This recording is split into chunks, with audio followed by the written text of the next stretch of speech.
Assalamualaikum warahmatullahi wabarakatuh. Hello students, today your English lesson will be conducted by me. But before we talk a lot about the lesson, I would like to introduce myself first. My name is Rizka Hasnita. You may call me Miss Rizka. And here I have written down my phone number. I hope you can add my phone number to your contact, and you can text me and chat me, and we can talking about the lesson, especially about the lesson. Okay, today our lesson is about expression of asking for and giving advice or suggestion. In bahasa, ini berarti adalah ekspresi-ekspresi yang gunakan ketika kita meminta dan menerima saran. Disadari atau tidak, dalam kehidupan kita sehari-hari, setiap harinya, ketika kita berbincang dengan keluarga atau dengan teman, seringnya kita pastinya mengeluhkan tentang sesuatu. Misalnya saja seperti, aduh, hari ini perutku sangat sakit. Ketika kita berbicara seperti itu dengan ibu kita, otomatis ibu kita akan memberikan saran. Nah, pada hari ini pelajaran bahasa Inggris kita berkaitan dengan hal tersebut, yaitu meminta dan menerima saran. Jadi di sini sudah Miss tuliskan ada beberapa ekspresi-ekspresi yang secara umum digunakan ketika kita berbicara bahasa Inggris, ketika meminta saran ataupun nasihat. Nah, di sini bisa kita perhatikan asking for and giving advice or suggestion. Asking for yaitu artinya meminta, giving artinya menerima, advice artinya nasihat, suggestion artinya adalah saran. Nah, coba bisa diperhatikan di sebelah sini. Asking for advice or suggestion. Ini adalah kalimat-kalimat yang sering kita temukan dalam pembicaraan ketika kita meminta saran. Misalnya saja ada, what do you think I should do? Any ideas? Any other suggestion? What should I do? What must I do? What can I do? And do you have any recommendation? Seharusnya di sini kita beri tanda tanya. Di sini juga ada tanda tanya.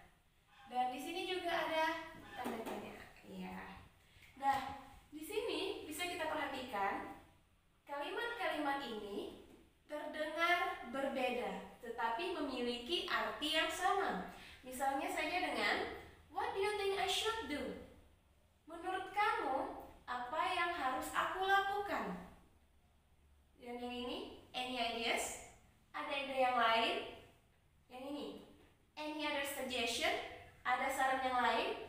Dan yang ini, what should I do? Apa yang harus aku lakukan? What must I do? Apa yang harus aku lakukan? Sama artinya, hanya saja memiliki kata yang berbeda dengan should dan must. Dan di sini, what can I do? Apa yang bisa aku lakukan? Do you have any recommendation? Apakah kamu bisa memberikan rekomendasi? Dan di sini, ya, ketika seseorang meminta saran, pasti ada orang yang lain yang memberikan saran. Nah, ekspresi-ekspresi yang ada di sini adalah ekspresi yang digunakan ketika kita memberikan saran. Bisa kita lihat di sini ada kata-kata perhaps you should. I think you had better. If I were you, I'd advise you to. How about I think you ought to. Perhaps you'd better not. Perhaps you shouldn't. Don't. Oke? Ketika ada tanda titik-titik seperti ini berarti kita bisa mengisinya sesuai dengan saran yang ingin kita berikan. Nah, perhaps you should. Seharusnya kamu harus. Misalnya ketika seseorang mengalami sakit perut, ya, seorang anak mengalami sakit perut dan dia bertanya kepada ibunya, Mom, what should I do?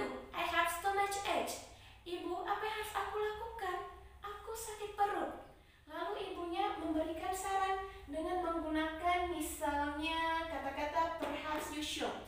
Dan kata-kata tersebut menjadi honey, perhaps you should drink a medicine. Sayang, mungkin kamu harus minum obat. Ya, kita bisa menggunakan perhaps you should. I think you had better. Ini semua memiliki arti yang sama. Saya rasa sebaiknya kamu. If I were you, I would. Jika saya menjadi kamu, saya akan. I advise you to. Saya menasihati kamu agar kamu. Di sini bisa ditambahkan ya titik-titik juga, di sini juga. Lalu ini, how about? Bagaimana kalau? Nah, tidak selamanya saran-saran yang kita berikan itu bernada dalam kalimat positif. Terkadang kita juga bisa memberikan kalimat yang mengandung kata-kata not ataupun tidak. Misalnya saja seseorang itu mengambil pilihan-pilihan yang tidak baik gitu kan. Jadi otomatis kita akan memberikan saran yang menggunakan kata-kata not, kata-kata tidak. Seperti ini misalnya, perhaps you'd better not. Mungkin kamu tidak seharusnya. Perhaps you should not. Mungkin kamu juga tidak seharusnya. Don't. Jangan. Ya. Misalnya ada seorang anak mengatakan kepada ibunya, "Ibu, bolehkah aku memanjat pohon apel itu?" "Oh, tidak." Kita bisa langsung menggunakan don't climb the tree, son. Jangan memanjat pohon apel itu, anakku. Bisa langsung kita menggunakan kata don't. Ini bisa kita katakan kalau ini lebih kepada kalimat yang singkat dan spontanitas. Oke.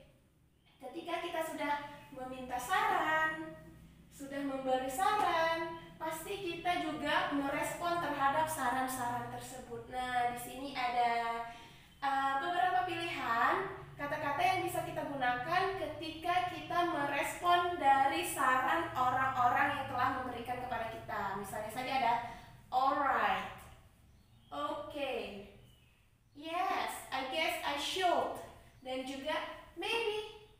Lalu ada yes, maybe I should, dan ada juga yes, I will. Ya, kalau di sini misalnya alright dan okay adalah kata-kata yang sudah sangat sering kita dengar. Bahkan terkadang dalam percakapan sehari-hari kita di bahasa Indonesia, kita juga menggunakan kata-kata alright dan okay. Apalagi ketika kita sering chatting dengan teman-teman, kata-kata okay adalah kata-kata yang paling sering kita gunakan. Lalu yes, I guess I should. Ini artinya iya, seharusnya. Ya, saya seharusnya melakukannya. Terus ada juga maybe yang artinya mungkin. Nah, di sini ya Miss udah menuliskan dialog antara dua orang ya, antara Setiawan dan Nuni. Di sini kita akan menggarisbawahi kata-kata mana saja yang termasuk ke dalam asking for and giving advice. Jadi di sini Setiawan dan Nuni berbicara tentang sesuatu ya. Setiawan di sini ceritanya mengeluhkan sesuatu. Oke. Yang pertama Setiawan yang berbicara, "Oh dear, I'm putting on my weight." Ya ampun, aku bertambah berat. Lalu Nuni berkata, "I'm not really surprised." Aku gak begitu terkejut, kata Nuni. "You eat too much." Kamu makan banyak sekali. "I think you ought to go on diet." Aku rasa kamu harus diet. Nah, kata-kata Nuni yang I think you ought to go on diet ini adalah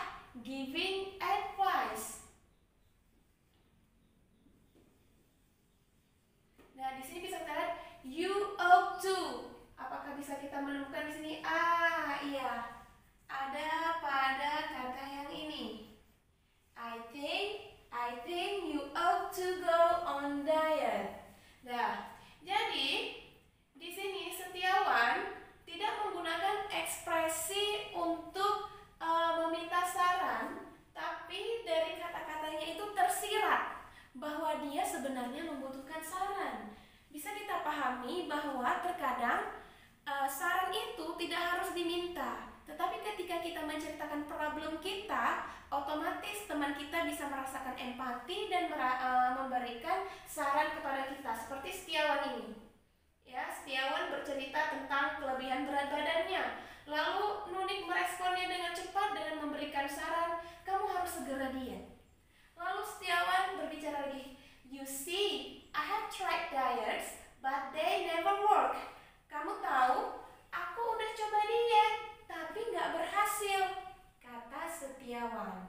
Terus, I think that sitting at a desk all day at the office doesn't help. Aku rasa duduk seharian di kursi kantor itu benar-benar nggak membantu.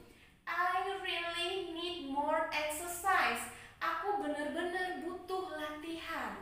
Nah, di sini Setiawan bercerita lagi kalau dia sebenarnya itu udah coba diet, tapi dietnya nggak berhasil. Jadi dia benar-benar harus melakukan latihan. Lalu di sini Nunik mengatakan lagi, well, perhaps you should go to a fitness center or something like that. Mungkin kamu harus pergi ke fitness center atau ke suatu tempat yang seperti itu juga. Nah, perhatikan kata-kata Nunik di sini lagi. Dia menggunakan perhaps you should. Di sini juga ada kata-kata yang pertama, perhaps you should. Apakah kata-kata yang Miss garis bawah ini bisa kita ganti? Tentu saja bisa kita ganti dengan ekspresi yang lainnya juga. Misalnya saja ini bisa kita ganti dengan kata-kata yang ini. I think you had better. Di sini bisa kita taruh misalnya menjadi I think you had better go to a fitness center or something like that.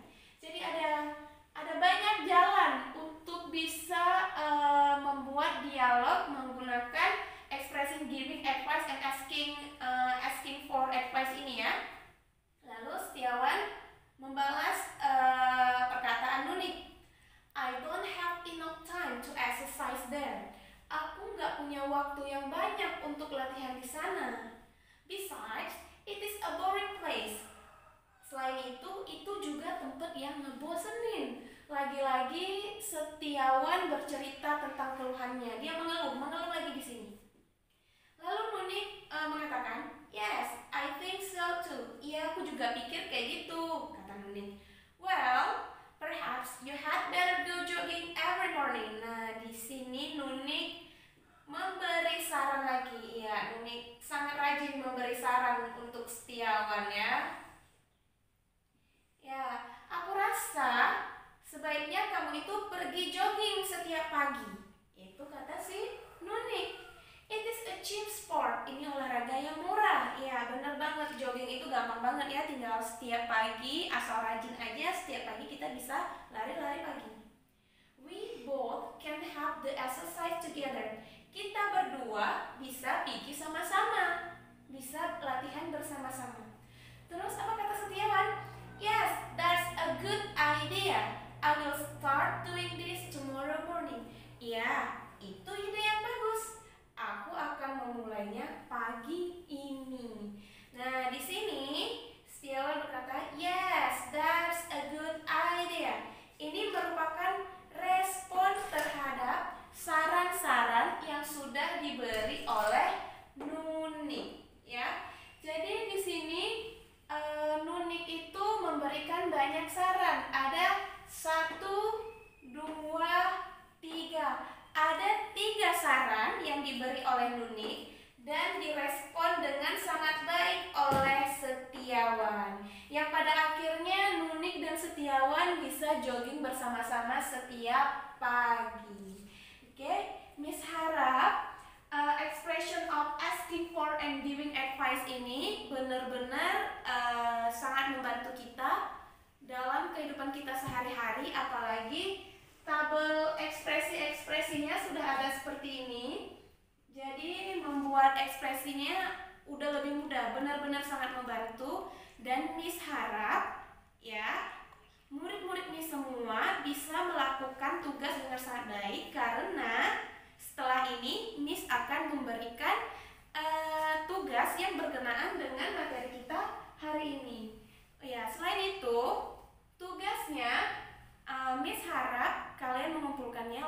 aplikasi Telegram, karena menurut Miss aplikasi Telegram jauh lebih gampang. Nah, yang pertama ya harus menyimpan nomor HP Miss dulu. Lalu kalau udah ada aplikasi Telegramnya, ya tinggal chatting Miss-nya aja di aplikasi tersebut. Nah, sekarang coba perhatikan di sini. Miss sudah menyiapkan ada 4 buah gambar di sini. Yang sebelumnya Miss minta maaf karena tulisan Miss yang sedikit naik turun ini. Jadi mohon dimaklumi. Di sini ada 4 buah gambar. Kita baca dulu soalnya. Give some advices to these problems.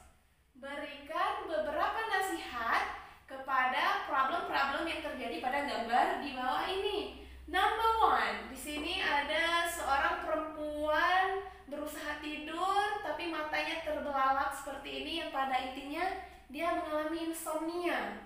You cannot sleep. Kamu nggak bisa tidur. It is hard for you to close your eyes. Ini sulit bagi kamu untuk menutup mata. Jadi, advice apa yang bisa kalian berikan kepada problem yang terjadi pada gadis ini? Ya, perhatikan saja yang sebelah sini. Mau pakai ekspresi yang mana? Boleh dipilih yang mana, apa yang mau nomor 1, 2, 3, dan seterusnya. Lalu selanjutnya, ada seorang anak laki-laki sedang memegang pipinya yang membengkak. Ada apa dengan dia? Bisa kita lihat di sini kalau dia mengalami sakit gigi. You have a teeth pain. Kamu sakit gigi. Apa yang harus kita lakukan? Saran apa yang bisa kita berikan untuk dia? Ya. Lalu nomor 3, you don't have any money in your pocket. Bisa kita lihat di sini. Dompetnya kosong, hanya berisi daun. Saran apa yang harus kita beri kepada dia supaya dompetnya berisi dengan uang? Ya, itu bisa kalian pikirkan sendiri, kalian bayangkan, pasti beberapa dari kita mungkin pernah mengalaminya ya. Number 4, lihat di sini ada sebuah laptop dengan layarnya yang sudah pecah seperti ini. Your computer is broken. Komputer kamu rusak. You need to complete an assignment immediately. Kamu harus mengumpulkan tugas segera. Jadi kalau laptop kita rusak, terus kita punya tugas yang harus diketik di laptop kita ini, ya, atau tugas kita itu udah selesai, tapi ada di dalam laptop ini, ya, kita nggak nge-backup, nggak menyimpan dalam flash disk. Jadi begitu tugasnya mau dikumpulin, gimana? Apa saran kita untuk menyelesaikan permasalahan laptop rusak ini? Ya, jadi Miss harap tugasnya yang 4 nomor ini bisa dikerjakan dengan sebaik-baiknya. Ya, Miss juga berharap semua murid Miss bisa menguasai materi expressive of asking for and giving advice or suggestion. Jadi kalau ada pertanyaan lebih lanjut, Miss maunya kalian itu chatting Miss langsung ya, soal pelajaran ini, soal tema pelajaran ini. Mungkin ada yang kurang mengerti, atau ada yang ingin ditanyakan, ya boleh langsung chat Miss. Okay, my students, I think enough for this time, and may Allah bless all always. Finally, I say Assalamualaikum warahmatullahi wabarakatuh.